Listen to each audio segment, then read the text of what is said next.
there are a lot of rumors when it comes to physicians and their activity. Physicians, I think, because of the media and other issues in the media about physicians being arrested and being whatever, is that all those rumors float around to begin to think that I think the average prescribing physician may feel like that they have something to be concerned about, when in actuality, in the vast majority of cases, that's not true.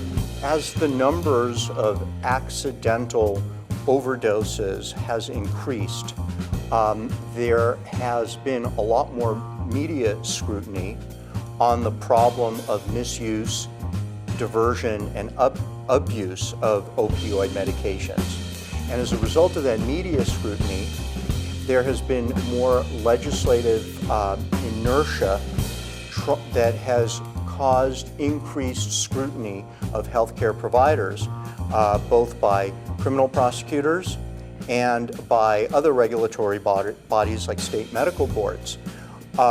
There have been a number of cases over the last couple of years that have been very high publicity, and those cases garner a lot of media attention. There have been several second-degree murder prosecutions or attempted prosecutions charging physicians with second-degree murder.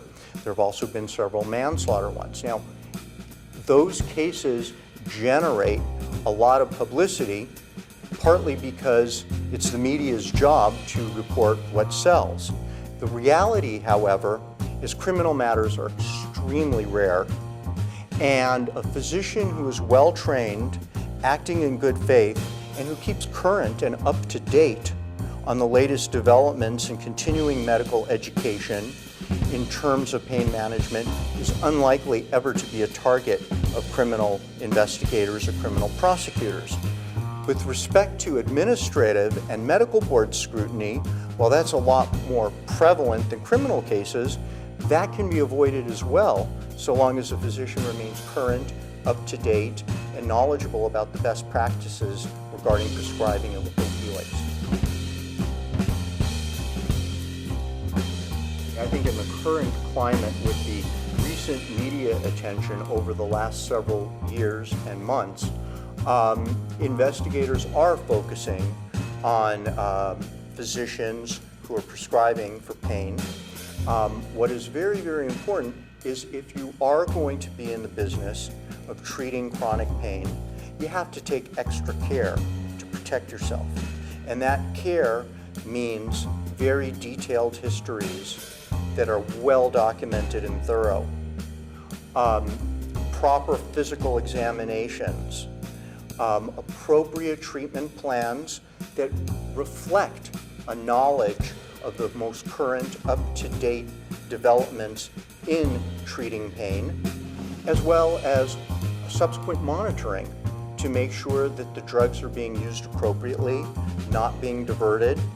That in many cases will require a pain treatment agreement or contract, and in many cases that's going to also require random urine screening to make sure that the drugs are actually being consumed and used for the legitimate purpose for which they were prescribed, as opposed to being diverted or abused for other illegitimate purposes, the ones that can get a doctor in trouble.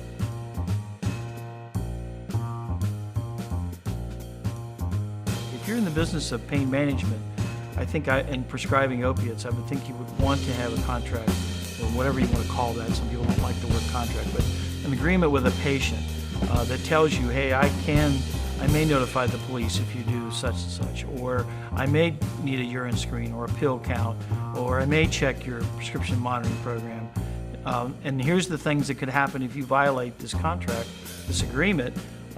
You and I may no longer be doctor and patient. So there's a ton of things, but again, I think addressing diversion, don't ignore it, address it, try and get a better rapport. And I know sometimes this is difficult with your local law enforcement agency, because if you ignore it or you pass it on, I can guarantee you're going to be even a bigger target for these folks. As a former prosecutor, I myself was in law enforcement.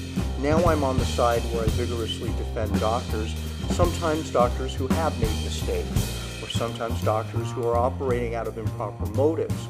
But to be in a conference like this, where I have the privilege of working and being on a panel with someone who has the extent of specialized law enforcement experience as Commander Berkey shows that this is precisely the sort of dialogue that we need to be having, because this is precisely what addresses the tension between legitimate prescribing and the willingness or the strong and legitimate desire to prevent abuse or diversion. And it's precisely these sort of dialogues that should be happening to make sure that patients who need their medications are not denied access.